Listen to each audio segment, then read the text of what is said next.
Hello and welcome to another episode of Boundless Body Radio. I'm your host, Casey Ruff, and today we have another amazing guest to introduce to you now. Cynthia Thurlow is a world-renowned expert in intermittent fasting and nutrition. She is a nurse practitioner with over 20 years of experience. She is a highly sought-after public speaker and content creator. She is the CEO and founder of the Everyday Wellness Project. She has stepped twice onto TED Talk stages, and the videos have generated literally millions of views. She is the host of the Everyday Wellness Podcast, which frequently ranks as the top Apple podcast in the nutrition category. She has been featured on several major media outlets. Her passion is health and wellness, but she is most proud of being a parent to her children, and she fully recognizes that those abilities are dependent on her own mentality, energy, and overall health.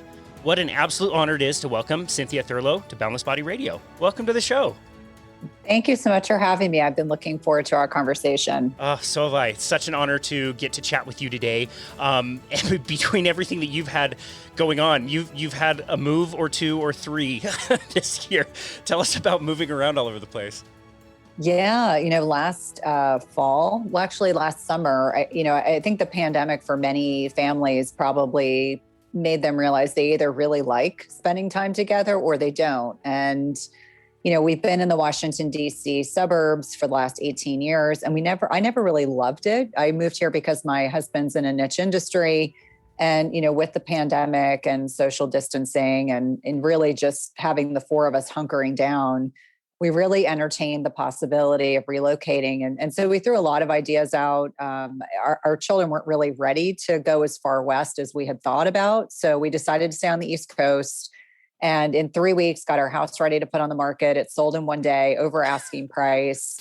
No home inspection. I mean, everything you can think of that would be, really advantageous. And prior to putting our house on the market, we had found another area to move to and decided to build. We looked at a lot of, resells and just decided we were in a position at this point in our lives. We were very clear about what we needed and wanted. And so we signed a contract for a new build, and we were told it would be done in March. And so we're like, perfect. Moved into what we thought was going to be a 6-month rental, which now has turned into a 9-month rental, not realizing that we signed our contract right before lumber prices went up like 600%.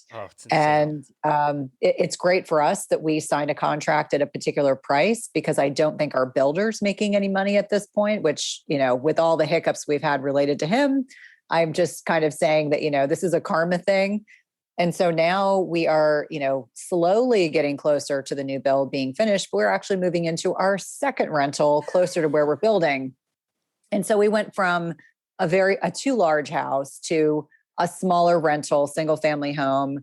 Now we're moving into a 2-story condo with 2 dogs, 2 teenagers, and we're putting 90% of our belongings into storage. And so it's really interesting when you continue to pare down. We got rid of a lot of furniture before we moved the first time. We're getting rid of more now. And then, to put most of our belongings in storage, it's interesting how you are able to kind of ascertain what's really most important to you and what isn't. And there's just a lot of extraneous stuff that I think many Americans have just gotten accustomed to. And so to me, it's very freeing to have less stuff. I mean, it's freaking my parents out because they've given us stuff over the years that are family heirlooms or, furniture that they didn't want anymore. And I just said, I don't even like this stuff. Let's just get rid of it. Like, let's donate it to someone. And so we've just been donating like crazy. I'm like, I don't even want to sell it. Let's just donate it. Yeah. So it's been very freeing, but I will be very grateful when we eventually move into our new house, which I'm hoping is before August. Yeah, seriously. And I was going to say, it's just like you mentioned, it's not like it's just you in this situation. You've got a full house. Mm-hmm. It's crazy. You're right about this stuff. It's so funny. I went through a bunch of my stuff in my kitchen like 6 months ago, and I remember getting rid of like 6 different pint glasses that I had laying around. And I just looked again. I still have 10 more. Like, why do we have so many things? It's crazy. I know. And I think it's this culture that we're in that we just need more and more and more. And certainly the area that we still live in is very affluent. And so I think people feel a lot of extraneous pressure to live a particular kind of lifestyle. And that just doesn't really resonate with us. I mean, it was never really what we were aligned with, but we just realized like we lived in a house that was like way too big. Did it make us happy? No. More stuff. Does it make you happy? No. What's most important? Hopefully it's your relationships with your loved ones, or, if you're in service to others. Like I enjoy providing great value to, listeners and to clients, but there's just a lot of noise that's out there. And if you tune it out and you really focus on, where your true priorities are, it's amazing how much clarity you receive. That's such a great point. I think that's just the greatest gift of 2020 and the weirdness and madness that it was. It really just helped us shift our priorities and realize that those relationships are so much more important than just a bunch of stuff and crap. So interesting. Wow. Well, this was probably one of the most challenging interviews that I've had to prepare for because of not only like the width of all the different things that we can talk about with you, but the depth. I've heard you explode so many different topics into such fine detail that we could have gone in so many different directions and probably talked for 40 hours. So it was a real challenge to kind of figure out like what we wanted to explore with you today. And so again, I'm just super honored that you want to come on to the show. I would love, I know you've mentioned this a million times in other shows and on your podcast, but can you tell the listener a little bit about your story and your background and how you got interested in the things that you're interested in today? Yeah, I mean, it's a great question. It gives listeners relevancy. And so I'm a traditional Western medicine trained nurse practitioner. Prior to becoming an NP, I worked as an ER nurse in Baltimore, which is, where I trained undergrad and grad school. Transitioned to becoming an NP in cardiology. I'm a bit of an adrenaline junkie. And, that's where I existed for many years. I liked really sick patients. I liked the intellectual challenge of, managing urgently sick people. And, I got married, relocated to Washington, D.C. A couple of years later, we had our first child. And I really think when my now oldest son was born, which is hard to believe almost 16 years ago, having a child really should reprioritize our lives. I was amazed at how much I enjoyed being a parent, far more than I could have ever expected. And he was this super healthy, big little chunky monkey, breastfed baby. And he developed horrendous life-threatening food allergies at a fairly young age. He had really bad eczema. And, after a period of time, the kind of traditional allopathic medicine mindset is you provide, high potency topical steroids, which will decrease the inflammation of the skin and take away their symptoms, but you're not really addressing the root cause. And I kept asking the pediatrician, is it something I'm eating? Because he's exclusively breastfed. And they were like, no, you eat really healthy. It's nothing you're eating. And so, when he was closer to being a toddler, I really pushed to have his allergies tested. And that's when we actually found out that he had life-threatening peanut and tree nut allergies. And the allergist said, and I'm not exaggerating, carry an EpiPen and pray. And as a parent, and certainly as someone who saw a lot of life-threatening allergic reactions as an ER nurse, that frightened me. And so for like 2 years, I felt kind of paralyzed. Like we couldn't fully live our lives. I didn't feel comfortable taking him out to dinner. I was worried about cross-contamination. I then a few years later read a book called The Unhealthy Truth by Robin O'Brien. Have you ever read it? I have not. I've heard you mention it in the past, though. It's on my radar for sure. Yeah, it's a book. When I read it, I couldn't put it down and it made me really angry. And that forever changed the trajectory of my career. I obviously, by that point, had a second child. My husband did a ton of international travel. I still work part-time for this busy cardiology group, but I was becoming increasingly disillusioned with this focus on treating symptoms with prescription drugs, not focusing on lifestyle, certainly not focusing enough on nutrition. And most of what we had learned nutritionally as traditional Western medicine trained providers is absolutely wrong. We were encouraging people to eat highly inflammatory seed oils. We were encouraging people to eat heart healthy grains. We weren't focusing enough on protein. We sure as heck weren't talking about fats. Fats are bad.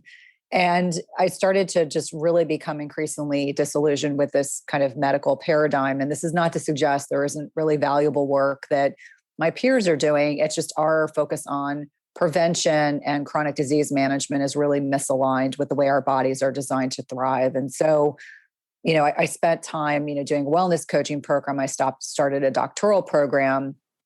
Neither of those things, lit me up. And then I dove into a functional nutrition program. And then I realized that was really, where my life's work was. And so 5 years ago, I left clinical medicine and started my own business. And my husband will be the first person to tell you I had no business plan, no idea how I was going to make money. I just knew I was going to be successful. And my husband, who's an engineer and very fiscally conservative, I think just held his breath. He didn't want to not be supportive, but he was terrified. You're going from a well-paying job to no job that's paying anything.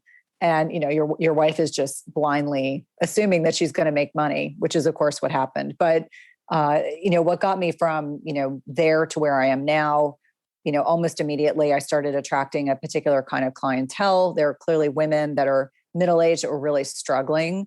And, the kind of traditional methodology about how women navigate being north of 35 is pretty antiquated, and there's not enough research being done. It's, really focused on obese, metabolically unhealthy women. And so, took this major pivot. And then as an introvert, yes, everyone's always surprised to hear I'm an introvert. As an introvert, I decided that I wanted to do a TED Talk because it would challenge me. I like public speaking, but the thought of getting up in front of a room full of people and having to commit something to memory and execute it was obviously like, wow, that was really scary. And so that, dove me down the rabbit hole of doing a couple talks, and then, got me to where I am today. And so it's really validating to know that people are interested in looking at the value of nutrition, its impact on, a healthy lifestyle. And I think it's really critically important that healthcare providers, health coaches, nutritionists really are providing really valuable information to our listeners and our followers, being a voice of reason amongst a myriad of special interest groups, which are, really trying to influence consumers, not always to the benefit of their health. And I like to talk a lot about how, if something is sponsored by American Heart Association, American Cancer Society, and it's full of, processed carbs, you better believe that this is something that you need to be avoiding. So I definitely like being a bit of a disruptor, not disrespectfully, but I do like to say to people, question dogma, don't just accept blind faith on everything, and don't be a sheep. We are designed to evolve, shift, and change throughout our lifetime. And if we're not questioning dogma, then there's something wrong. One of the things that I appreciate and value about where I went for undergrad and grad school was that, they always talk about the Hopkins nurse. Well, the Hopkins nurse questions everything. And so I always say that I'm very proud that that was really instilled in us during our education, that yes, you're a nurse or a nurse practitioner or a nurse anesthetist or nurse midwife, but you can think for yourself. And even if you disagree with the physician or you disagree with a colleague, you should be able to be comfortable explaining why you have a differing opinion and why your opinion is valid, or why you are looking to really, educate yourself or educate your patients, or, just entertain a truly kind of collaborative discussion. It's like, I want to learn more, and this is what I've learned, and I would love to talk to you about this. And so, being in a very collaborative academic environment during my training, and certainly while I was, working in a clinical environment, doesn't make me uncomfortable disagreeing with people, and doing it respectfully. I would be the first person to say I'm a polite disruptor. I just don't like to blindly follow the masses as a whole. Wow. That's such an amazing story. I love the phrase cognitive dissonance, where what you know and what you believe don't necessarily jive, and that can create a lot of internal issues with people. And I wonder what was it like for you to start learning about these things and realize, like, I need to change my profession? Because I don't fault anybody who wants to help people. They get into a profession that maybe wasn't exactly what they thought it was going to be, but not stick with it. Like, that's how you make your money. Like, to step out in the unknown is so crazy. Like, so cool. Yeah. No. And I think I have to be really, fully clear about the fact that I'm very fortunate that my husband has always been like the main breadwinner, if you will, although I jokingly almost hit his income last year. So I always say, like, that's always been my goal. I want to make as much as him or more. But I was in a unique position that I was able to take, 2 years to build my business before I started becoming profitable. And I recognize not everyone has that ability. People will reach out and say, I still have to work my full-time job. And I tell them, I'm like, listen, I did that.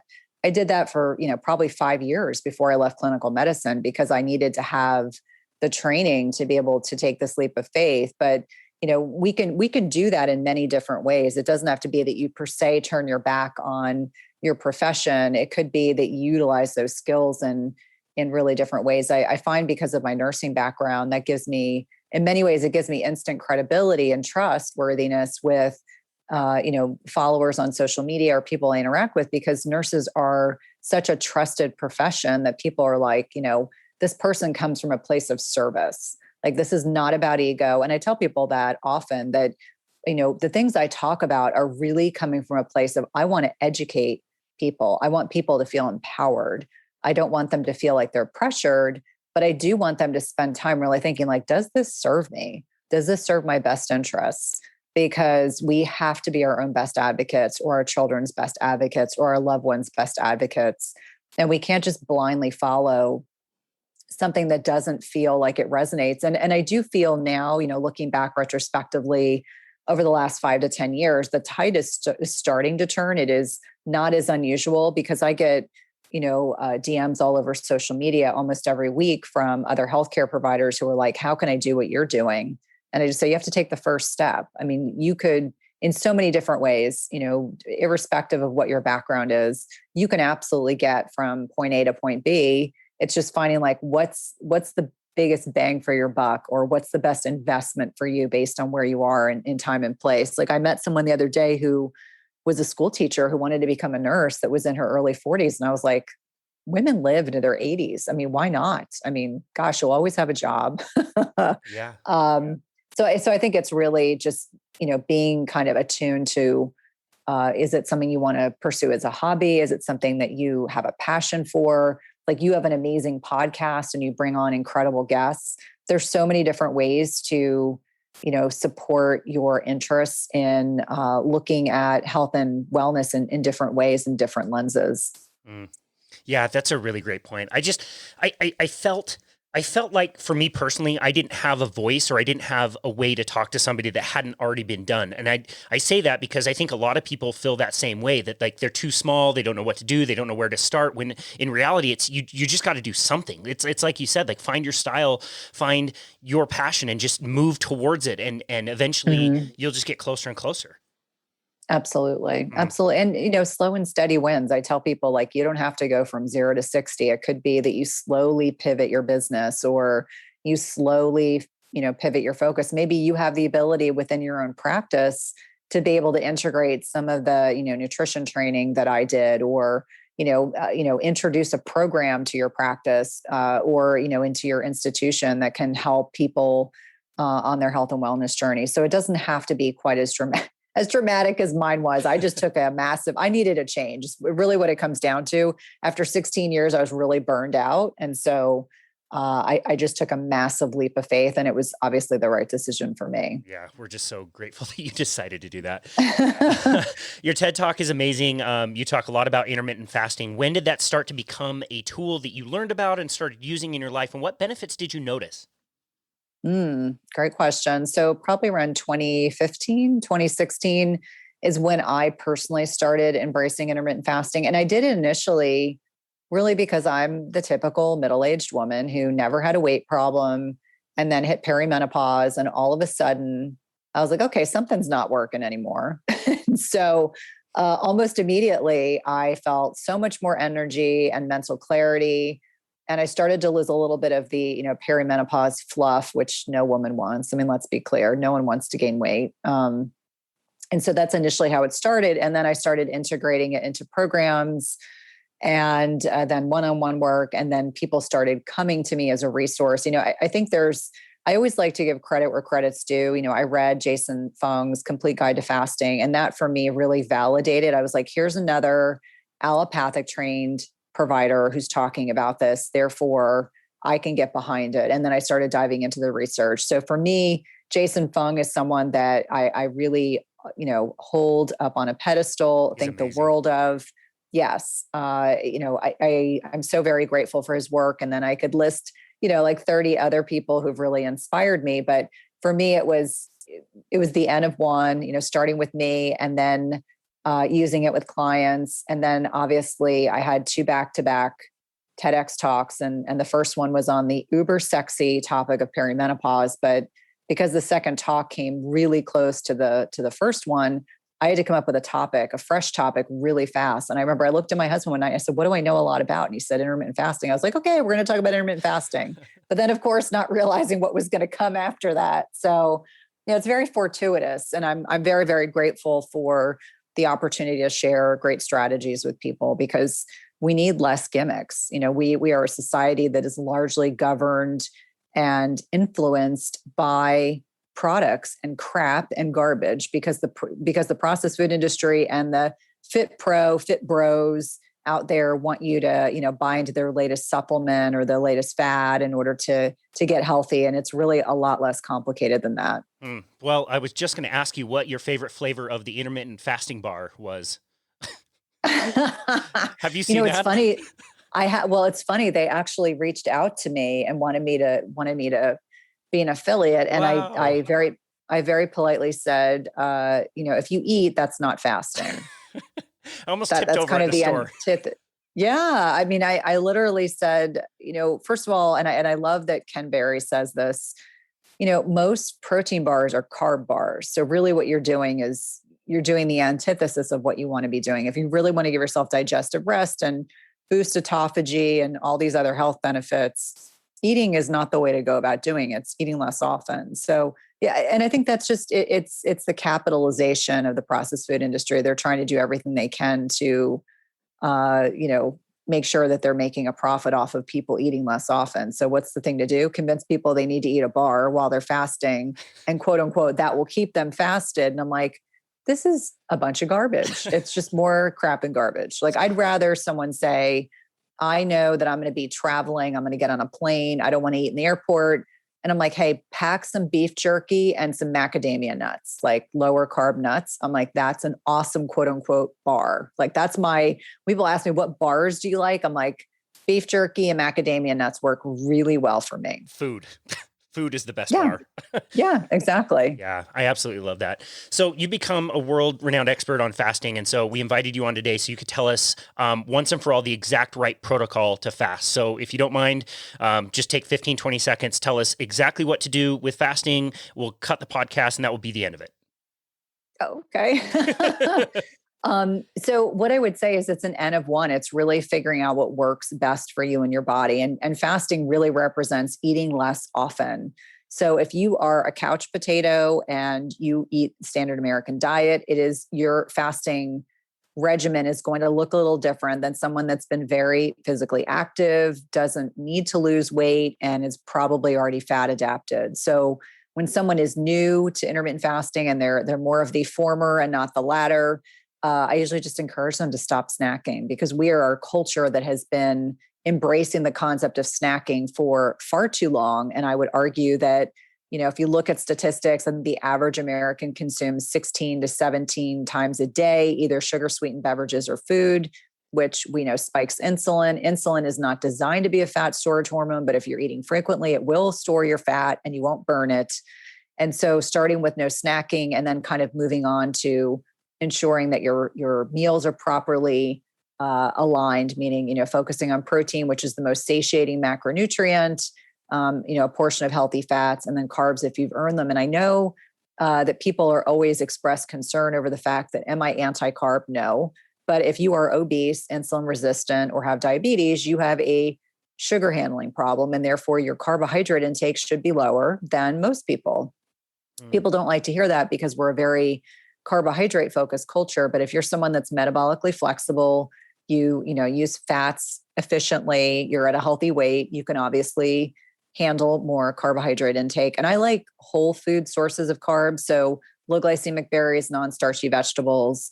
I'm definitely someone that leans more towards root vegetables, sweet potatoes, as opposed to like gluten and grains, depending on, people's tolerances. And that's a whole separate tangential conversation. But, a good starting point, once you are no longer snacking and you're stacking your macros properly and you're hydrating and using electrolytes and getting enough sleep, and sleeping through the night is really critical for success, and you manage your stress, then you can aim for a 16-8, which is 16 hours fasted with an 8-hour feeding window. That's certainly a really, reasonable time frame to work with. Obviously, from there's some really advanced strategies that you can work through. But I always tell people, we want to put the training wheels on the bike first, so that we ensure that you've got success and you've got good habits. Because I cannot tell you, I mean, every single day on social media, and as well as my, assistant will get emails from people who think they're doing it right because they're adding, copious amounts of MCT oil and butter, and they're doing fatty coffees and everything else. And I'm like, if you're trying to lose weight, fatty coffees are not going to get you there faster. I'm going to say that again. Fatty coffees are not bad, but if you're trying to lose weight, eating copious amounts of fat are going to make it harder. And so sometimes when people like clean up their diet, all of a sudden they're like, oh, I wasn't measuring my fats, or I was going overboard with MCT oil. And hopefully they're not getting disaster pants. So really just being cognizant of, some of the strategies that can make it very beneficial, much more helpful to fast properly. Yeah. Is that the concept of like, if I want to burn the energy off of my body in the form of stored fat, I don't necessarily have a free pass to consume as much fat as I like in my diet? Yes, I'm a fan of people using endogenous, meaning, the fat in our bodies as opposed to exogenous. So, one of the things that women in particular get wrong with keto, and I'm not going to pick on women, but I need to identify this because people say keto didn't work for me. And I'm like, well, tell me what you did. Well, you can't have all the avocados and all the bacon and all the cheese and all the nuts and think you're going to lose weight on keto. That's not really, keto is not about a super high fat diet. It's moderate protein, some healthy fats, which sometimes are already incorporated in that meat, and then adding in, non-starchy vegetables. And so when people reallocate those things, all of a sudden, when you think about how much more calorically dense fat is as a macronutrient versus protein or carbs, it makes sense that, you can't just have as much as you want. And cheese and nuts in particular, as delicious as they are, really end up being challenging for a lot of people to limit. And so I find many people have to eliminate or limit those two food types in particular. Now, in my house, I have a kid with a nut allergy, but in my house, the cheese thing for my boys and my husband, it's ridiculous. Like, I don't eat dairy, but I laugh at how much cheese we have in our house and how quickly it goes. But like, teenage boys' metabolisms are ridiculous. So they can just eat, they're impervious to anything. Yeah, totally. And they're still growing, where most people have already, grown. You're an adult. You definitely don't want to continue growing, really, for most people. No, I've got a 5'10", 15-year-old with size 12 feet who's still growing. And so I always say, like, I marvel. I'm like, your metabolism is amazing. Wow, that's crazy. I couldn't agree more with you as far as the cheese and nuts go. If weight loss is a goal of yours, I think that's an okay thing to transition onto in the beginning. Yep. But yeah, that's on a short list of things I would say that you probably don't want to be keeping in your diet over time if you do want to burn off some of the energy that you already have.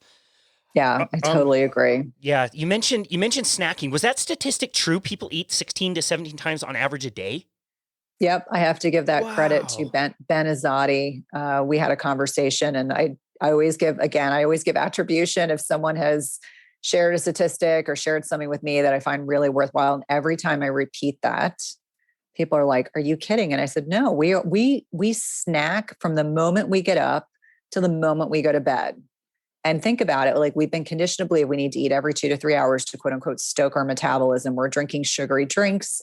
And a lot of that comes from, a lot of our calories come from sugary beverages, sugary, frappuccinos and, cafe mochas and candy bars in the afternoon. And then someone's having a soda in the evening.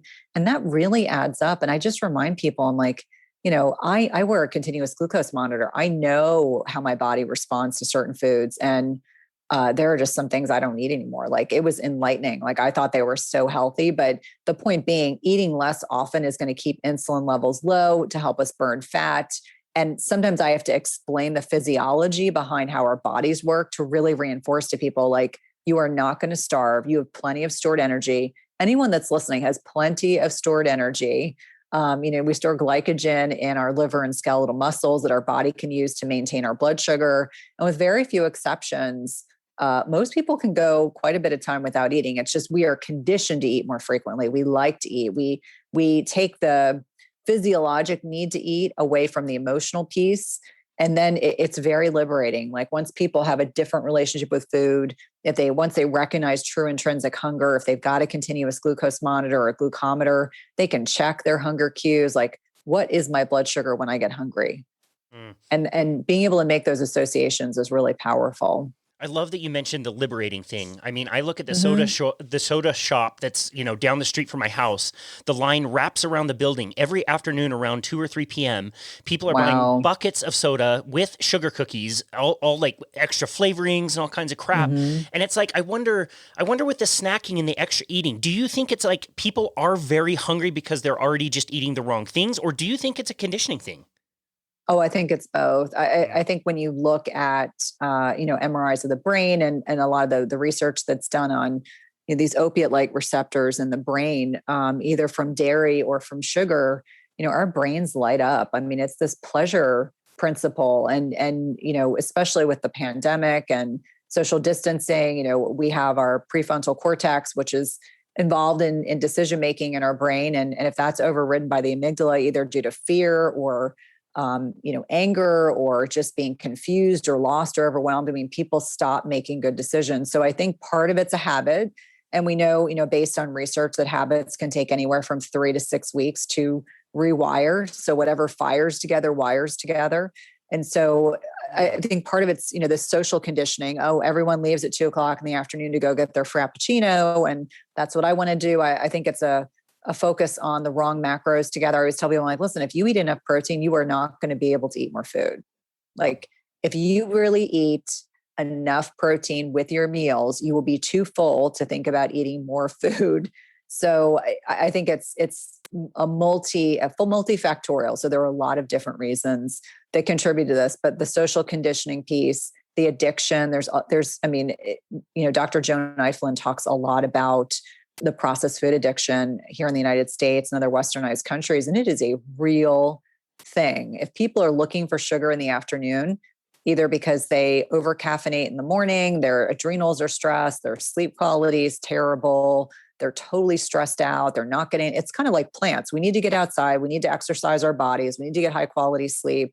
I think it's a lifestyle problem. And we're also addicted to these hyper palatable processed foods that make us want more and more and more. I mean, the adage of you can't just have one Cheeto or Dorito is a real thing. I mean, it's designed, the processed food industry makes this bliss point with these processed foods that set off excitotoxins in our brain and make us want more and more and more. And next thing you know, you've eaten a whole bag of chips and you feel like crap, and you don't feel good because you didn't give your body anything that's nourishing. It's just a bunch of crap and garbage. Yeah, that set point is like the maximal amount of like sweet and fatty and salty that you can Hmm. consume at one time, right? And that's how they design Yeah. those foods.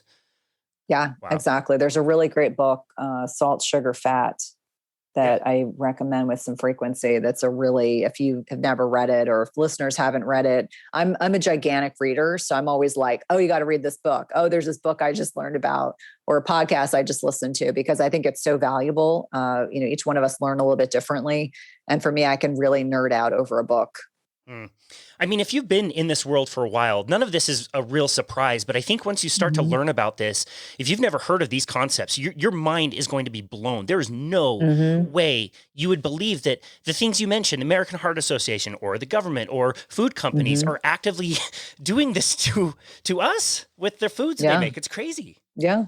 Well, and it's the social conditioning. I mean, I know that because I had a child with life threatening food allergies. And when he started going to birthday parties, it became like this rabbit hole of, do I need to bring him his own food so I don't have to worry about cross contamination? Thankfully, not thankfully, I think it's sad that there are so many children impacted by food allergies. Only about 30% of children with food allergies will outgrow them. So most won't. This is a lifelong thing they will deal with. But thankfully, most of his buddies had the same food allergies. So they could go safely to visit at friends' houses, or we could have kids at our house. And I understood the kind of restrictions that went on. But I know, my kids eat pretty healthy, even as teenagers. And I know, when we go away on vacation, which obviously we haven't done a lot of that in the past, 17 months, but we were in Montana last week and we had the opportunity to really eat at some fantastic restaurants. I mean, it was amazing how much farm to table, locally sourced meat. It was really fantastic. But we've been other places where I'm like, okay, you want to get, we're in Charleston, South Carolina. You want to get biscuits and gravy? Okay. And then, they're later on, they're like, oh my God, I feel horrible. And I'm like, Terrible. well, it was probably fried in like seed oils and they're at the age now where it's just kind of embarrassing that their mom talks so much about food. But, I think when you grow up eating really healthy food, it's when you leave your home and you either eat in a restaurant where they are using inflammatory oils or poor quality fats or lesser quality meat, et cetera. And they come home and they're like, gosh, I'm so glad you and dad like cooking. I like the way you all cook, better than just about anywhere else, which is nice. But, you can't live in a bubble. So how do you navigate living your life and, being a realist and not being a weirdo? And I mean, trust me when I tell you, if you were to ask my brother, he thinks I'm a total weirdo, but I accept that. Like, I live my life for, what works best for us, but it's okay if you think I'm weird. I'll accept that.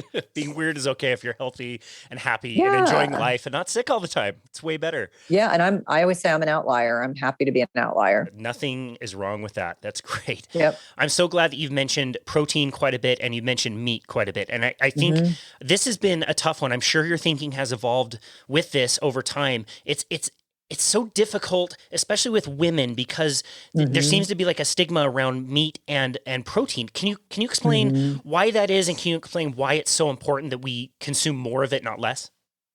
Yeah, yeah, and I agree with you. Unfortunately, we're a very carb-centric culture, but I remind people that with age, this will happen to everyone unless you are working very hard against it. There is muscle wasting with age called sarcopenia.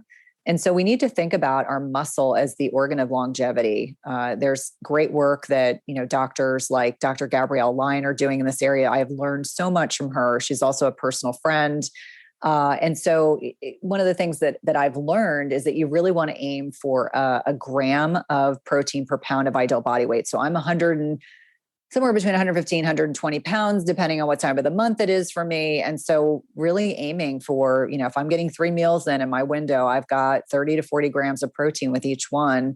And, not only does adequate protein intake, support hormones, it supports, muscle protein synthesis. We know that muscles are a glucose reservoir. And what happens to people as they get older, as they're losing, especially women, as they're losing estradiol, which is the active form of estrogen, they become more insulin resistant. And so we don't want to become insulin resistant. We want to maintain as much lean muscle as possible as we are getting older, which means you have to eat adequate protein. You need to lift heavy things. Gosh, I don't care if you just do body weight exercises. You need to be doing that. You need to walk. You need to be active. You need to hydrate your body. You need to get good sleep, because we know with sleep, you get spikes in human growth hormone. You also get some of that with intermittent fasting. So when we're really looking at the physiology that goes on, we need to have the protein breakdown in amino acids. And that's what our body can utilize for, producing, maintaining lean muscle. And it's interesting to me that there's been a lot of, I hate to use the word tomfoolery, like one of my family members likes to use that word. I'm like, it's such a kind of old fashioned word, but I'll just use it today. So much misnomer, so much misinformation about protein. I have people tell me if I eat too much protein, it's going to turn into glucose. And I'm like, well, no, not really. Our bodies, we need protein and we need fats. Like, our bodies cannot make those on our own, but our bodies can make carbohydrates from protein. And that's gluconeogenesis, which is this, physiologic process that goes on when we need them. And so I think it's really important for people to understand that the things our body needs are what we need to focus on. And, that doesn't mean that everyone needs to be ketogenic, but most, if not all of us, need a little less carbs, a little more protein a little more focus on the protein so that we stay satiated. And that's really the key, is that if you're hitting your protein macros properly, you walk away from a meal satiated. When you're still looking for more food, you probably had too many carbs. You might have had too much fat.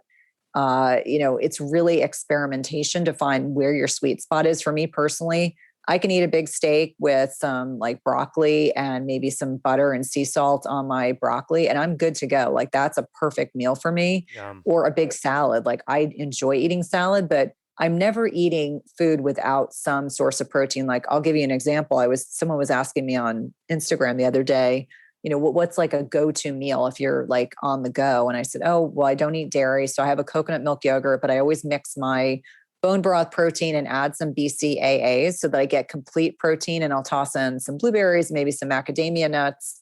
And it is like one of the most satisfying things. And it's because there's so much protein in that bowl that For me, that's like a really quick, if I'm trying to eat something really fast and I'm on the go, I can pack that and bring it with me. I mean, thankfully we haven't had to eat on the go a whole lot in the last 16 months, but there's always tips and tricks. Or I mentioned earlier, beef jerky, macadamia nuts. If I'm traveling, that's what I took when I went to Montana, because nearly always there's nothing healthy in most airports. It's very uncommon to find something healthy in the airport.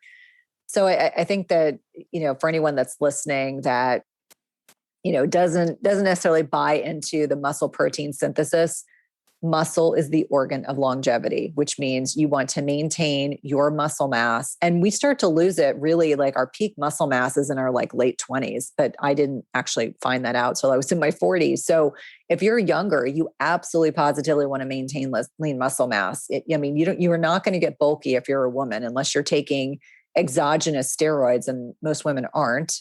And for guys, what I find really interesting, and I was trying to explain this to my kids, that if we're not eating the way our bodies are designed to thrive, meaning if men are aromatizing testosterone to estrogen, they may look feminized. I call it moobs, but like man boobs, bellies. Sometimes if you're looking at someone and you're not able to kind of discern, what's going on with them, I'll sometimes say, like, if they're insulin resistant, this is what can happen. You get this transition from testosterone to estrogen, and men don't need more estrogen. They actually need more testosterone.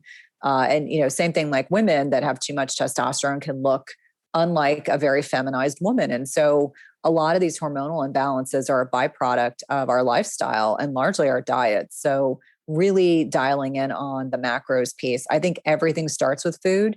Unfortunately, I don't think enough people embrace that mindset, and they just think I can out exercise my crappy diet.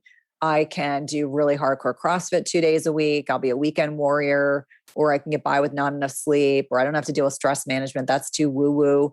And I tell people, I'm like, older you get, the more you have to dial in on that stuff. And to suggest otherwise is really foolish. I totally agree. I think there's so many different levers that we can pull, and some people may be a little bit different, but I think the nutrition piece, the nutrition lever, once you pull that one, it makes it so much easier to get wins in all kinds of different categories. I'm so grateful that you were talking about, women and aging. What about fasting recommendations as women in particular age? Does that change over time? I know you said there's a lot of experimentation that has to go on, which we're disappointed that one more guest just can't tell everybody all the time what to do, exactly how to do it. But in general, like as women are aging, how should they be thinking about fasting and eating and things like that? Yeah. I mean, through every stage, I think women that are peak fertility, 35 or under, need to fast very differently than women that are in perimenopause, the 5 to 10 years preceding menopause, versus women who are in menopause. So to get to your question, peak fertility years for women, they should not be fasting every day, and certainly not fasting the week before their cycle. Perimenopausal women, it really depends on what's their sleep, what's their stress management, what's their nutrition like. And my standard refrain is, if you cannot sleep through the night, please do not add intermittent fasting, because it is considered to be a hormetic stressor. And much like exercise, like high intensity interval training, infrared sauna, cold exposure, these are beneficial stressors in the right amount, in the right person. So for some people, adding in intermittent fasting can be fantastic for them if all the other lifestyle pieces are dialed in. But, for the desperate, over exercising, under eating, not sleeping enough, super type A, anxious woman, fasting could be like the thing that just takes their hormones to a whole other level, and not beneficially. And then menopausal women are a lot more like men in the sense that our hormones are much more stable. We don't get as much fluctuations day to day, week to week, like we do when we're cycling. So I always remind people that I think menopausal women, because they don't have to deal with a menstrual cycle and the impact on their fertility and their brain's perception of food scarcity, et cetera, have an easier time if, again, they've dialed in on all the lifestyle pieces. So, from my perspective, people come to intermittent fasting because they want to change their body composition. They stay for all the other benefits. But one thing that's really important and critical for them to understand is that, if you take 10 women of the same age, roughly the same weight, they're all going to respond a little bit differently, because it's not just the things I've already mentioned. It can be gut health, exposure to toxins, how people manage and mitigate their stress. Are they over exercising? And as women get older, they shouldn't be doing like hardcore CrossFit. They have to change the way that they exercise. And so things that I did 10 years ago, I have zero interest in doing. But do I like to lift? Yes. Do I like to walk? Yes. Do I like to do Pilates and yoga? Yes. Do I like to hike? We did, like a 5-mile hike until we hit snow in Montana last week. And I was telling my husband, I was like, it's, that much heart rate variability was incredible to have. I was like, we need to do more of this. Yeah. So to answer your question, it really depends on what life stage a woman is in, really depends on how well they're taking care of themselves. And I see a lot of women wanting to make intermittent fasting the be all and all, that's going to fix all their problems. And I always say, you really have to get honest with yourself. And for women, when they're desperate to lose weight, they want to change their body composition, when it doesn't work effortlessly, they blame intermittent fasting. I'm like, it's not the fasting. It's like your body has to be ready to receive this strategy, because that's what it's designed to be. And think about it. If we look back at biblical times, ancestral times, this is the way our bodies are designed to eat less often. We had feast and famine. Maybe you had a kill, your husband or your tribe brought back an animal you ate, and then maybe you ate like twigs and bark for a couple of days, or you just didn't eat. We're not designed to be eating frequently. And so getting really honest with people about adjusting all of those variables and finding what works best for them. So our ancestors didn't have granola bars? Oh God, granola bars make me crazy. I was like trying to explain to my kids. I was like, okay, you're a swimmer, you play football, you can eat a granola bar. Can I eat a granola bar? No. No, there's no reason for me to be eating a granola bar. It's literally dessert. If you look at the, sugar content, it's like 30 grams of carbs in this teeny tiny little bar. I'm like, seriously? I don't need that. Wow. I wish I could go back in time and tell my teenage self not to eat those, because I consumed a massive amount of granola bars in my life. But think about it. Like, as a teenager, you're growing. If you're physically active and you're a healthy weight, that's very different than like the middle-aged person who eats that like 3 times a day because they don't stack their macros properly. And so their blood sugars go up and down and they crave sugar, and then they're hangry. And, it's just being honest with people, calling it what it is. Like I say all the time, call the protein bar what it is, call the granola bar what it is, call that sugar sweetened beverage or yogurt what it is, and just accept it's really like it's dessert, and say, okay, it's dessert. So what do we do? Dessert should be eaten less often or infrequently, and not daily, and certainly not multiple times a day. Yeah, couldn't agree more. That was so well said. And I'm so glad you talked about, most people coming to fasting because they want to, they want to lose weight, they want to lose fat, they want to have that recomposition. You mentioned stalls, which I'm so glad you mentioned that. How do you coach people through a plateau? Because that can happen from time to time, and it can be very frustrating that something that was working maybe isn't working as well. What common things do you help coach with when somebody is trying to lose weight or lose fat and they're stalled out? Yeah. I mean, sleep, stress, toxins, food, environment, personal care products, hormonal imbalances. I mean, most weight gain or plateaus are related to an imbalanced hormone, whether it's leptin, insulin. I'm a big advocate of people getting their numbers. Like, everyone should know their fasting insulin number, because that is oftentimes the first biomarker that will get dysregulated way before fasting glucose, way before hemoglobin A1C. And so I tell people all the time, I'm like, your number should be between here and here. I know exactly where mine is. I just got my fasting insulin check. Mine's 2, which is actually pretty low. But I'm also like at a point where I know exactly, if my thyroid's properly aligned and my other hormones, I know where my fasting insulin will be. But if people come to me and say my fasting insulin's 15, I'm like, well, that would be why you can't lose weight. Wow. So when people are stuck, it's a hormone piece. Is it sex hormones? Is it thyroid? You really have to know those numbers. So, kind of looking there, we know if you're not getting adequate sleep, it's going to, dysregulate blood sugar, leptin and ghrelin, your satiety and hunger hormones. People that are going through middle life, and I don't care if you're a male or a female, men get fluctuations in their testosterone levels. If they're eating the wrong diet, they can have more estrogen. The testosterone gets aromatized to estrogen, which is not a good thing for a guy. Women, as they've got waxing and waning progesterone and estrogen, and certainly drops in testosterone, they can get a lot of fluctuations in how they feel. And, I used to be a little bit, personally, a little bit skeptical about hormone replacement therapy until, you get to a point where you have to really start making decisions about these things. And, for anyone that's listening, that's fearful, there's a lot of fear mongering that goes on about hormone replacement therapy, but I can tell you, like, I feel like a new person. Like, the difference is night and day. And so our hormones, again, whether you're male or female, but especially women after like 35, our hormones are really starting to slowly decrease. And it happens so insidiously, we don't feel it until we get into our early 40s. And all of a sudden we're like, what the heck's going on with our bodies? So back to plateaus, it can be related to macros, like not putting the right macros together, too much fat, too many carbs, not enough protein, looking at gut health, looking at underlying food sensitivities. I find dairy and gluten in particular can be highly inflammatory. So they're almost always a protocol of things I will encourage people to pull out of their diets to really get real, Some people need to track their macros.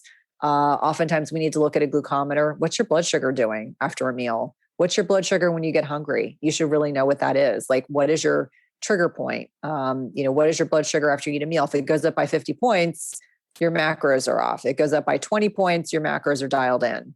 Really getting real about what works for your body. And it's so highly bio-individual. Like, everyone that's listening is probably very likely going to have differing things. Like, I can tell you what has caused me to get stuck. And dairy was a big one. I took gluten out 9 years ago and then dairy out 3 years ago. And dairy was a big thing for me. I had no idea. And I didn't eat it all that often. Wow. That's crazy.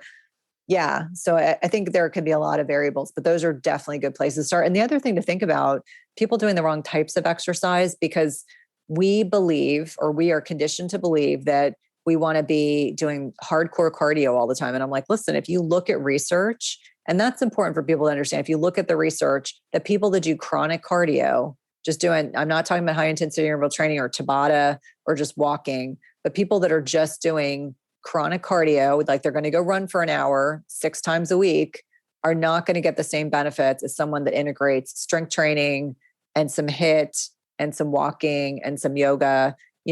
We don't want to overtax our bodies. We don't want to keep cortisol, we don't want to keep overstressing, overtaxing our bodies. So you have to get real about what works and doesn't serve you. Like, I exercise very differently in my late 40s than I did 15 years ago. And I'm okay with that. I love that. I couldn't agree more. I mean, I used a metabolic cart for a large portion of my career, and boy, you're just, it's weird to be equal parts, like, so proud of somebody to come in and suffer through an hour-long session on the elliptical, but also like want to tell them like, best case scenario, this is not going to do anything. And worst case scenario, this is going to be really harmful for you. This is not going to get you where you think you need to be. Mm-hmm. Yeah, that's so hard. I would love to know, as you're coaching more and more people, where does mindset fit into all of this? You are talking about people who are highly individualized, and some people could be maybe a little bit more like me. Like, I only eat like 3 or 4 different things, and I don't mind because I love those things. And other people, it's a little bit harder. How does the mindset piece kind of fit into your coaching with your clients? Yeah. I mean, it all starts with our mindset. It's the determination. Okay, I need to make a change. I need to be committed to the change. Why am I making the change? I think that people are going to be much more successful if they know their why. Why are they doing it? Are they doing it for body composition? Are they doing it because they want anti-aging benefits? Are they doing it, whatever the lifestyle change is? Why are they doing it? Because it will inevitably get tough. There will inevitably be times where you want to eat something you're not supposed to be eating. And I'm doing quote unquote, it might be something you have decided that does not serve you. And you're going to have times where you're going to have cravings. You're going to have times where you feel, and I'm using terminology used by my clients, like weak, or feel like I don't have the ability to say no, or I'm scared about going to a birthday party, or I'm scared to travel because I think I'm going to binge on alcohol. Just get honest about what serves you and what does not serve you. I mean, I'm at a point where I've come to realize that there are certain things that I never really liked. I'm not a big alcohol. Have never been a big alcohol drinker, and I generally don't feel good when I drink. And so I just stopped drinking, and that triggers people. And so sometimes you may be around people and they may be triggered by your decisions, but that's not about you. That's about them. And so I would just encourage people to stay really focused on what their goals are, what they're trying to look for, that mindset piece. I think, having mentors, having people that you follow on social media or authors that you enjoy. For me, when I go to the gym, I'm usually listening to a podcast or I'm listening to a book on Audible. And so this morning I was listening to Dr. Joan Rosenberg. And so she's a huge mindset psychologist. She's a instructor, a teacher professor at UCLA. And so, for me, it's like getting into that mindset piece, like we all have maladaptive mindsets. We all have things that we get tripped up over, but it's like, we have to be able to call ourselves out and say, okay, you're doing that again. What's going on? Let's get real. Maybe you need more sleep. Maybe you need to go for a walk. Maybe you need to connect with someone, but just knowing that you've got resources and support. So finding like-minded community members that can help you in that effort. And that's why on many levels, like I have a free Facebook group and people come there just to feel supported. And, I'm like, I have a zero tolerance for drama, like absolutely positively zero drama. And so I always say, like, I want it to be a safe place for people to come to get support when they need it, get questions answered, even if it's the 595th time I've answered that exact question. I want people to feel like they can have a resource person that cares. And so each one of us needs that type of community. So finding a community that serves you in that way, I think is really important. I'm so glad you went there with the mindset piece. You are somebody who has overcome amazing challenges. How do you take something that looks like a setback in your life and make it into something that you can grow and learn from and that can serve you for the rest of your life? Great question. I think intrinsically, I've always been that person that's just a fighter. And so, in 2019, I had probably the most traumatic experience I've ever had. And I allowed myself to a couple days feeling sorry for myself. And then I refocused on my family and wanting to get home to them. And, ultimately I had committed myself to a business event and wanted to prove to my children that your mindset is everything. Honest to God, that was the whole purpose of staying committed to that business event that I did in 2019. And so, for each one of us, we're going to have trials and tribulations in our lives. And it's really up to us how we respond and move forward. And so I'm a glass half full kind of person. And I choose to live my life in a way that even if something quote unquote bad happens, there's no bad things that happen. It's just life. The universe takes and the universe gives. And so I'm a huge advocate of saying that stuff happens in our lives. It might not be ideal. Did I want to be in the hospital for 13 days and almost die? No. But so much more has come out of it just based on reframing our experiences and staying committed to our path and knowing that, each one of us is put on this earth to be able to do amazing things and to serve others in different capacities, get back to our family. I remember I got to a point when I was in the hospital, when I was aware of what was going on and finally telling my husband, please don't bring the kids here, because I have one, a little more sensitive child and one who was just curious about everything. Like, what's this drain doing? And what's coming out of that drain? And what's going on? And the other one was just stressed. Wow. And I said, it's stressing me out knowing that they're stressing and worrying about me. I don't want them to worry about me. I'm going to be okay. And so, for everyone that's listening, we all go through crap in our lives and traumas, and it's how we reframe it, how we respond to it, and how we move forward. Like I say all the time, whatever hasn't killed me has made me stronger and made me appreciate so much in my life. Like I remind people that the pandemic, is not ideal. I mean, no one wanted to be isolated from their loved ones and not be able to have the freedoms that we normally do. And so I look at it as it's an opportunity for all of us to really, what do you really want to do with your life? Where do you want to go? Who do you want to spend time with? I think more about those kinds of things and how that can impact us in greater ways. So that's usually the kind of space that I exist from when things don't work out the way that I want them to. It's just so beautiful. That was so inspiring and well said. I guess I don't really have any other things to say after you just said that. That was really beautifully explained. Can you tell us and the listeners some things you're working on in the future and where they can go to find and connect with you? Yeah, absolutely. So Everyday Wellness is my podcast, and I'm privileged to have interviewed some amazing clinicians and leaders in the health and wellness space. So that's a great place to start. My website, www.cynthiathurlow.com, and you can get connected on social media there. I'm pretty active just about everywhere. And then my book, Intermittent Fasting for Women, it doesn't yet have a working title, will be published in March of 2022 through Penguin Random House. And I'm really excited for that opportunity. Just passed off my manuscript last month, which was really exciting. Just waiting for edits from my editor. But yeah, really excited. There are a lot of really cool things to come. And then, by the time that book comes out, I will have moved. So again, one more time, hopefully the last time for a long time. Hopefully the last time. Well, speaking of move, this conversation has been very moving. I've learned a lot, and I've also got to hear your story, which is very inspirational. And I'm so glad you were willing to talk about some of the challenges you faced and overcome, and all the wisdom you've gained from those experiences and everything you've done in the health sphere. So Cynthia Thurlow, thank you so very much for appearing on our show and sharing your story. And we would love to invite you back when your book is out to talk about that as well. Thank you. I'd love that. Awesome. We'll look forward to that. And this has been another episode of Boundless Body Radio.